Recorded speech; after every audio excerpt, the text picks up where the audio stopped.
सात प्रारब्ध वशात या भगवद इच्छा वशात भारी से भारी रोग, प्रतिकूलता, दुख उसे आके घेर ले तो वो निर्विकार मन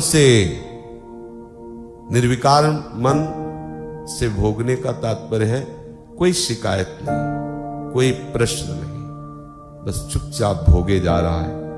और केवल चुपचाप ऐसे नहीं भोगे जाए कि अब क्या करें, आप समर्थ हो, भोगवा रहे हो तो भोगना पड़ेगा, नहीं, आपकी बड़ी कृपा है। तत्तेनुकंपाम सुसमीक्ष माणो, ये केवल महाभागवत भगवत चरणारविंद आश्रित की ही बात है। क्षण क्षण में भयानक विपरीत परिस्थिति है, लेकिन उसके हृदय में क्या आ रहा है? ये नहीं आ रहा कि आप तो सर्व सामर्थ्यशाली हो, आप ऐसा रोग क्यों दिए, आप दुनिया को दे देते, हमें क्यों दिए, हम तो आपके भगत हैं, इतने माला जब, ऐसा नहीं। प्रतिपल हो, बड़ी कृपा है प्रभु आपकी, हम पर बहुत कृपा है आपकी। प्रतिपल आपकी कृपा मनाता हुआ आए हुए प्रारब्ध भोग को, विपरीत परिस्थिति को वो हंस करके निर्विकार भाव से सहता रहता है, भोगता रहता है। प्रेम पूर्ण हृदय, गदगद वाणी, पुलकित शरीर से प्रतिपल अपने आप को प्रभु के चरणों में समर्पित करता रहता है। पक्का ऐसा ही होता है, चाहे जितना कष्ट हो। जिसका अपनापन प्रभु से हो गया है, थोड़ी थोड़ी देर में बाहर से नहीं अंदर से ऐसे होता रहता है, देखते रहना प्रभु मैं आपका हूं, प्रभु मेरे में तो कोई सामर्थ्य नहीं है, अब आप देख लो प्रभु।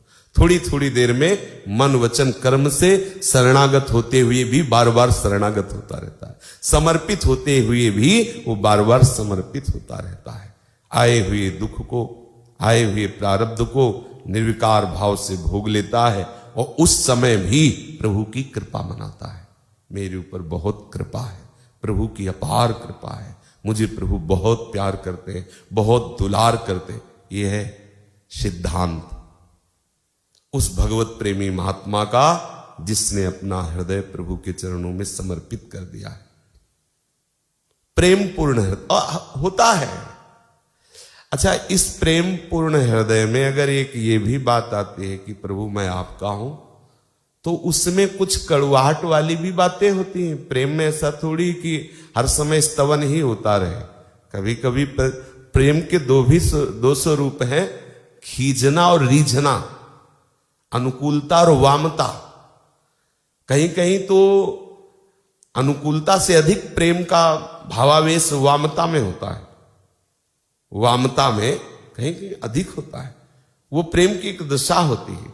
अपने प्रीतम के सुख में सुखी रहने वाले उपासक के हृदय में भी कभी कभी प्रीतम सुख हो रसास्वादन करने के लिए ऐसी वामता फेंक देते हैं कि वही उससे प्रतिकूल वार्ता करते नजर आएगा, तो लगेगा देखो ये सुख वांछा से युक्त है। इसलिए ऐसा नहीं, वो प्रेमी हृदय है, इसलिए कभी कभी वो बड़बड़ाता है, उनसे लड़ता है, उनसे नाराज होता है, तो कभी उनका स्तवन करता है। प्रेम पूर्ण हृदय से, गदगद वाणी से, विनयावनत होकर के प्रभु के चरणों में समर्पित होता है। तो जानते हो आगे की जो बात कह रहे हैं वो ठीक वैसे ही आपके परम पद का अधिकारी हो जाता है जैसे अपने पिता की संपत्ति का पुत्र अधिकारी हो जाता है।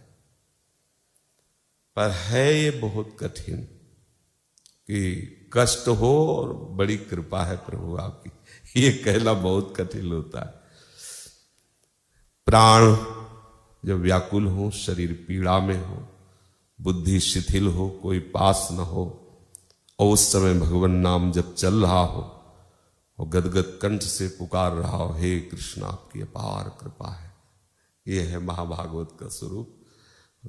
वही सामर्थ्य देते हैं, दूसरे की सामर्थ्य तो नहीं है, वही सामर्थ्य देते हो। ऐसे प्रायः प्रेमी जनों के जीवन ऐसे ही होते हैं। जितने भी महापुरुषों के चरित्र पढ़ो ऐसे ही होते हैं कि ऐसी दशाएं उनके, क्योंकि मूल बात होती है जब से सृष्टि हुई तब से आज तक धुलाई नहीं हुई पूरी। अब जाना है प्रीतम के घर तो पूरा ठीक से स्नान यही हो जाना है। तो इसलिए अनंत जन्मों की परतें जमी है सब। तो धुलाई जब अब इतनी जल्दी जाना है, इतनी बड़ी जगह जाना है, इसलिए थोड़ी भी कहीं गंदगी न रह जाए, इसलिए बड़े बड़े पार्षद भेजे जाते हैं, कैंसर, किडनी, ये वो, चल धुलाई करो उसकी। हमने सोचो भाई जी महाराज जिनकी रोम रोम से युगल नाम चल रहा है, भाई जी महाराज हनुमान प्रसाद पोद्दार जी, अंतिम में ऐसी स्थिति थी कि जवान सूख गई थी, पपड़ी पड़ गई थी, कैंसर होने के कारण बूंद पानी नहीं रखा। मान लो एक सीमा होती है हर रोग की, ऐसी भयंकरता, ऐसी कष्टप्रद स्थिति। अब महापुरुष, अब पूछो श्री कृष्ण से, महाराज एक नाम जब पूरे त्रिभुवन को तार देता है, वैसे महापुरुष ये क्यों? पूरे आज अनंत जन्मों का है, और बीच में उनका तो काम हो गया और शरीर रहित है, भाव रहित है। जहां देखते हैं कि अमुक साधक प्रारब्ध की चपेट में नष्ट होने जा रहा है, बिना किसी परिचय के सीधे वो प्रारब्ध इधर अपने में कर लेते हैं और अंगूठा दिखाते हैं प्रारब्ध को कि तू बिगाड़ कुछ, और उसको पता भी नहीं चलने, तू आगे बढ़ आगे बढ़। तो ये बड़े बड़े जो महापुरुष जन हैं, पहली बात तो ये होती है कि पूरा हिसाब है, अनंत जन्मों की धुलाई सफाई सब, क्योंकि आखिरी अब अपने प्रीतम की मिलन सैया में जा रहे हैं, तो पूरा श्रृंगार होके जाएंगे, कोई गंदगी नहीं रह जाएगी, अनंत जन्म। और दूसरी बात, वो इतने करुणामय होते हैं, उनका इतना करुणामय स्वभाव होता है कि वो दूसरों को जो भगवत प्राप्ति करना चाहते हैं, ऐसे नहीं, और भी गंभीर बात है, जैसे एक कष्ट पा रहा है और विषयी है, उनकी दृष्टि गई, उनके लिए सब मंगलमय है, लेकिन उनका संकल्प नहीं बनेगा, ध्यान रखना।